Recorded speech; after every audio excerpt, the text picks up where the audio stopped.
नमस्कार. आपले बदलापूरमध्ये मी श्रद्धा तुम्हा सर्वांचं पुन्हा एकदा स्वागत करते. आजच्या या व्हिडिओच्या माध्यमातून आपण जे काही विद्यार्थी आहेत ज्यावेळी परीक्षेला जातात किंवा इवन रोज शाळेत जातात तेव्हा बरेच टॉपिक असे असतात की त्यांना ते कळत नाही किंवा लिहायचे कसे ते कळत नाही आहे. यावेळी काय करणं गरजेचं आहे यावरती विशेष चर्चा आजच्या या भागात आपण करणार आहोत आणि आपल्याला मार्गदर्शन करण्यासाठी आपल्यासोबत उपस्थित असणार आहेत डॉक्टर अमरेंद्र चितळे सर, जे गेल्या अनेक महिन्यांपासून वेगवेगळ्या विषयांवरती अगदी महत्त्वाचं मोलाचं मार्गदर्शन आणि अगदी सोप्या अशा भाषेत आपल्याला करतायत. सेंट अँथोनी या शाळेच्या माध्यमातून आपण खरं तर हा व्हिडिओ करतोय. वळूयात आजच्या आपल्या या विषयाकडे. सर, काय सांगाल? बरेच टॉपिक असतात, असा एक टॉपिक नाही आहे, बरेच टॉपिक असतात.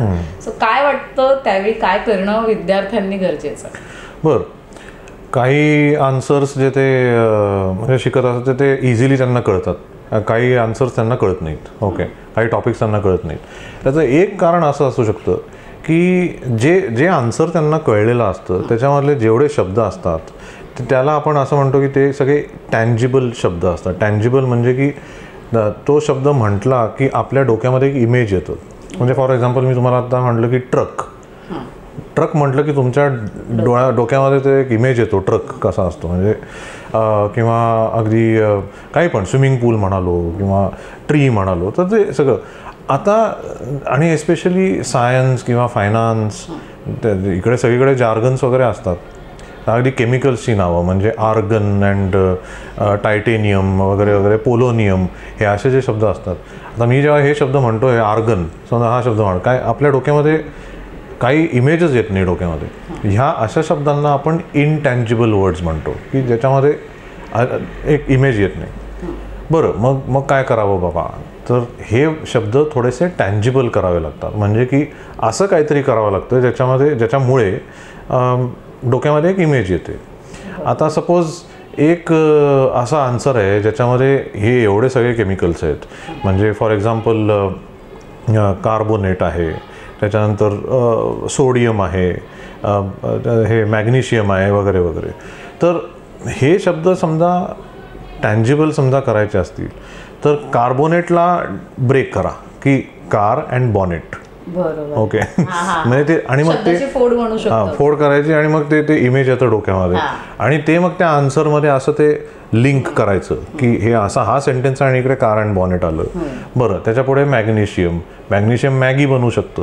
ओके, त्याच्यानंतर सोडियम सोडा होऊ शकतो. ओके, सोडा म्हणजे आपला पेप्सी वगैरे ते सगळं तर सोडा होऊ शकतो. Okay, polonium can be polo, mint with a hole, नाही का ते. टायटेनियम टायटॅनिक होऊ शकतं.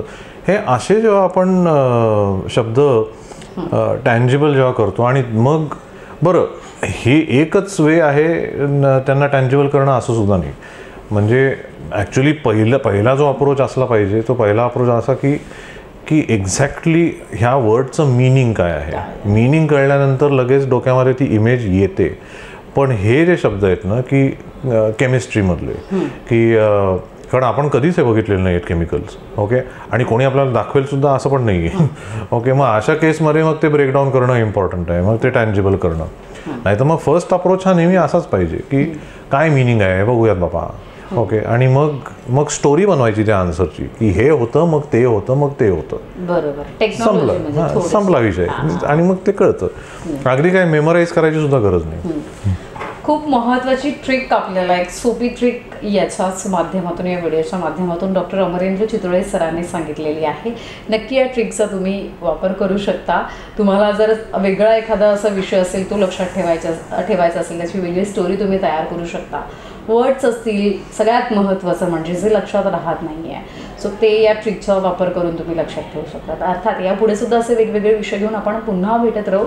तुर्तास इथेच थांबतोय. व्हिडिओ जर्नलिस्ट प्रिया देशमुखसह श्रद्धा ठोंबरे, आपले बदलापूर.